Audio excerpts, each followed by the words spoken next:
The recent official statement released by the United Kingdom government, we all know that it's not very palatable, especially for international students, because it's as if the UK is trying to clamp down on international students. Like, they are restricting admissions to top universities in the UK, and not just that, they want you to come and study a course that is actually in high demand. And everybody is fidgeting, especially the students that have already made part payment or part deposit for January intakes, or even next year September. So there's a lot of misconceptions going around. And I recently watched one of Faith Ojone's videos on YouTube here, where she invited some students from UK, to join a live stream, and they narrated how things are becoming more difficult by the day. Talk of challenges of getting accommodation, several challenges of getting an employment after study. And so as a result, a lot of students are actually leaving the United Kingdom for other countries. And I begin to wonder that what's the issue? Why are people not getting employed after their postgraduate degrees in the UK? And then I watched Tochiesther's video. By the way, Faith Ojone is a very big YouTuber that is, particular about immigration stuff. And Tochiesther also, a big YouTuber with over 100 subscribers. She's a lawyer, and she's currently resident in the United Kingdom, and she shares a lot of useful information about migrating outside Nigeria to the UK and other countries. So you can check those two out. So after I watched Tochiesther's video, she said that it's better people come into the UK via the work visa now, and she was trying to discourage people from coming to the UK as international students, especially if they don't have so much money to apply to all these top universities. And I begin to wonder that, okay, if there are no jobs, if they are finding it difficult to get employment after their degrees, then why is Esther advising people to come and work? Like, if there are no jobs and you are telling people that the easier way or the easiest way to come into the UK is to come and work, like, it's contradictory. I don't really get it. But that's not the business of today. Actually, you remember that in one of my videos where I talked about how Nigerian pharmacists can actually migrate to the United Kingdom to get licensed and start practicing as a licensed pharmacist in the UK. I mentioned I was going to share other job offers available in the UK that don't require pharmacists, overseas pharmacists generally, to go through the conversion process. That's OSPAP program and the pre-registration exams and all the trainings and all of those. So there is a job, there's a particular job, and that's exactly what I am going to talk about in this video. So in 2016 or 2017 thereabouts, sales representative career happened to be one of the jobs on the shortage occupation list far back as 2016, and even till now it is one of the jobs in high demands in the United Kingdom. And I begin to wonder why people are not actually talking about that role of sales representatives in the United Kingdom. So the beautiful thing about this whole thing is that you don't necessarily have to be a pharmacist before you apply for this job, according to my research. So for people who have science backgrounds, paramedics, you're a biochemist, you are a biologist, you're a doctor, you're a nurse. If you have science background, it gives you an edge. Like, you have better chances of getting employed as a sales representative when we talk of pharmacy sales representative or medical sales representative. In this video, I am going to be highlighting the roles of a medical sales representative, the salary that a medical sales representative earns annually.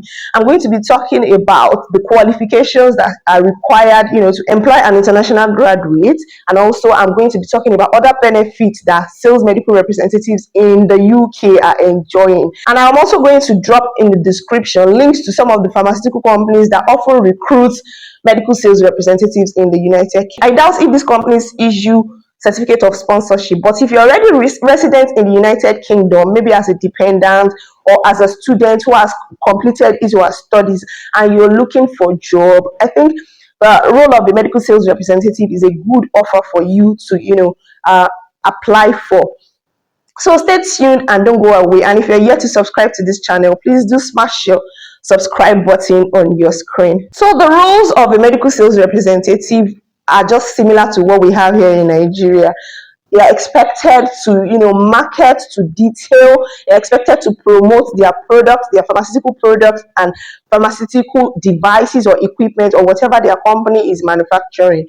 They're expected to, promote this product to professionals, healthcare professionals, and they're expected to seal deals, like to convince medical professionals to, prescribe their products or to use their products and to sell their product, to buy and sell their product. Basically, that is it. And they're expected, to move from one place to another. So it's a kind of job that requires you to travel a lot, just like it's obtainable here in Nigeria. Also, talking about salary, for pharmaceutical sales representatives, they earn a little higher than medical sales representatives. And it also depends on your level of experience. For somebody who has no experience, you're at entry level, you are looking at earning £19,000 to £24,000 annually. But with experience, and as you progress in your career, as you advance, your salary will actually increase. There are bonuses attached to this role of medical sales representative or pharmaceutical sales representatives. You get bonuses from time to time. For medical sales representatives, they get bonuses every month, while for pharmaceutical sales representatives, they get bonuses quarterly. That's 4 times in a year. So if you ask me, I can actually tell you, I can literally say that they earn the same thing, because at the end of the year, if you compare the salary of somebody who is earning a fixed salary that's a little lesser, or is earning bonuses every month, that's 12 times, with somebody who is earning a little higher but just 4 bonuses in a year, at the end of the year, you can have, you can almost say that they are earning the same thing, basically. So that's about salary. So with experience, you can earn as much as £25,000 annually to £50,000 annually. What are the requirements? What degree, what level of education do you need to have before you can apply for this particular role or job? Here in Nigeria, we begin to wonder as pharmacists that why are companies employing non-pharmacists as medical sales representatives, or but then I realized that it is obtainable even in the United Kingdom. You don't need to be a pharmacist before you can work as a medical salesperson. All you need to do is to be a graduate and have some science background. So if you're a doctor or a nurse or a dentist or a biochemist, paramedics, you just stand better chances of being employed into this particular role. But even if you don't have a science degree, but you have a science background like an A level in sciences, you can still be considered. And that's very amazing to know. And as international graduate that is coming to take up a role of a medical sales representative, you would start out as a graduate trainee. But if you have experience back home, I think you can have better chances at getting roles that are even higher than the graduate trainee. It depends on how you can convince them at your interview. Talking about other benefits, as a medical sales representative in Nigeria, they're entitled to a company car, and that is also obtainable in the United Kingdom. So they enjoy company car, company phone, company laptops. They enjoy health insurance. They also enjoy pension. So if you are already in the UK and you need a job, you can start considering the role of a medical salesperson. I made a video about how overseas pharmacists can actually integrate into the UK and become licensed pharmacists in the United Kingdom. If you are looking for such information, please just click on the link by the side to watch that video. Thank you so much for your time, and I hope to see you in my next video.